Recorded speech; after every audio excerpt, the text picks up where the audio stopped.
Well, I moved into the neighborhood in Pike Township because it seemed to be a close-knit neighborhood, right across the street from a park where my daughter could go across the street and play. She was still a teenager then. So we just thought it'd be a nice, close-knit neighborhood to move into.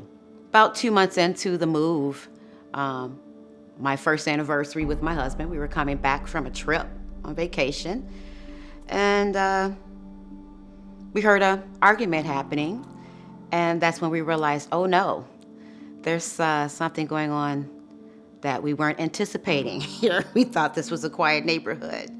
So when my husband saw the argument happening with a harassing neighbor and he interjected, is when they decided to, throw and target a bunch of racial slurs at my husband, myself, my 80-year-old mother, and my 15-year-old daughter. And I just didn't imagine that, that can happen. Went to the police.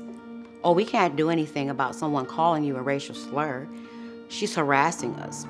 Well, until she does something, there's nothing that we can do.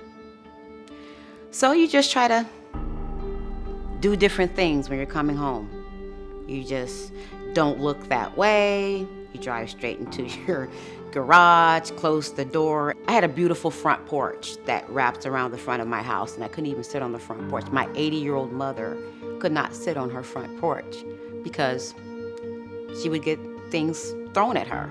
So once we found that the Fair Housing Center existed, we had never heard of them before, and found out how they could help us determine our rights, I think that anyone should feel comfortable speaking with them and not feeling embarrassed. You did nothing wrong.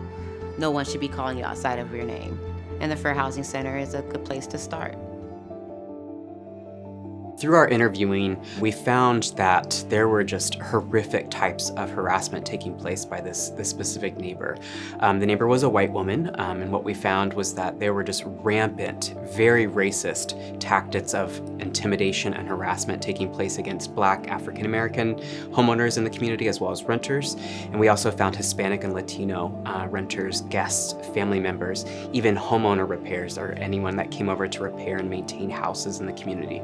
They were experiencing very blatant types of discrimination, harassment, and intimidation. Sometimes even people faced threats of their life. I hardly ever came out.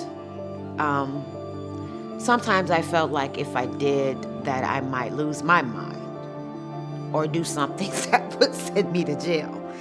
So it's like you have to maintain your decorum when someone's harassing you. There was an African American Black individual that opened his garage door and found that the harasser was just standing in his garage door telling him to go back to his country, using racial and derogatory slurs against sexual orientation and race. There were just countless times where we found that stalking was happening against Black individuals as they were walking to the school bus. Imagine a 3-year-old can't go outside to play, or she's realizing that she can play because their car is gone. Essentially, almost every single person that interacted with this alleged harasser, we found that they made repeated efforts to complain and make the homeowners association, the HOA, as well as their management company aware of what they were experiencing. It wasn't just a one day, it wasn't just a 1 week or 1 month thing. This was happening over the course of years. And yet we alleged that nothing was done to take place. We found through our investigation that the homeowners association had things called bylaws, or CC&Rs. They did take legal action when the alleged harasser failed to pay their homeowners association fees. We found that the homeowners association write individuals up for weeds not getting taken care of, or simple violations like that. But we alleged as the Fair Housing Center that if you're able to do this, why are you not able to at least try to stop the harassment and really the assault that was taking place on many of these victims across the community? Race-based discrimination and harassment continues to occur in part because there are not enough consequences for perpetrators. And this isn't all on the victims of harassment and discrimination to come forward and put a stop to the people that are discriminating against them. It's also on housing providers to make sure that they are not discriminating against the people that are living under their roofs, and to make sure that they are not overseeing any discriminatory practices. And it's also on the broader community to make sure to speak out and let it be known that discrimination is not acceptable and that harassment will not be tolerated. We ended up filing a complaint in early 2020 in which we alleged that there was harassment due to race, color, and/or national origin, interfering with fair housing rights, of course, and other types of tactics that interfered with the ability to enjoy their property, whether they be renters or homeowners in this specific community here in Indianapolis. So we filed the case. We filed the complaint against the Homeowners Association, the management company of the Homeowners Association, as well as the alleged harasser individually as well. Donata and her family were the ones that decided to pursue litigation on behalf of us, along with the Fair Housing Center. And so we did file a federal lawsuit in early 2020. We spent hours on the phone together. We really got to know each other a lot.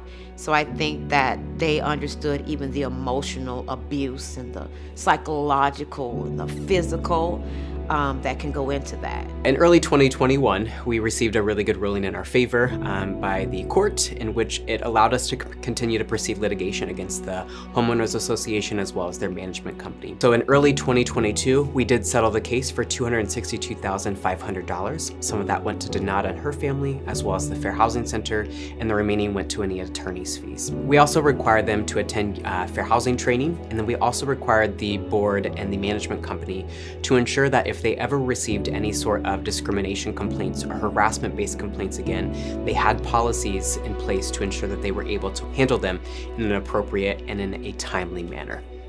Discrimination on the basis of race, color, and national origin make up about 40% of the discrimination complaints in the state of Indiana. When it comes to harassment, we know that harassment is vastly underreported because victims fear facing retaliation for speaking up. However, it is important to note that it is unlawful to retaliate against someone for reporting harassment or discrimination. So we do encourage victims to come forward and share their story with us. One, so that we can try to help them and redress the harm that they've experienced. And two, because it allows us to know when and where discrimination is happening in the state of Indiana. Without the fair housing, I don't think that we would have got the same outcome. It was awful, and I think, I think that we still would have been there going through this. And it's terrible. Every time I think about it, it makes me cry. And to think that anybody else may be out there going through that, no one should go through that. So speak up, come forward, scream, because I screamed loud as I could, and I'm glad that the Fair Housing Center heard us.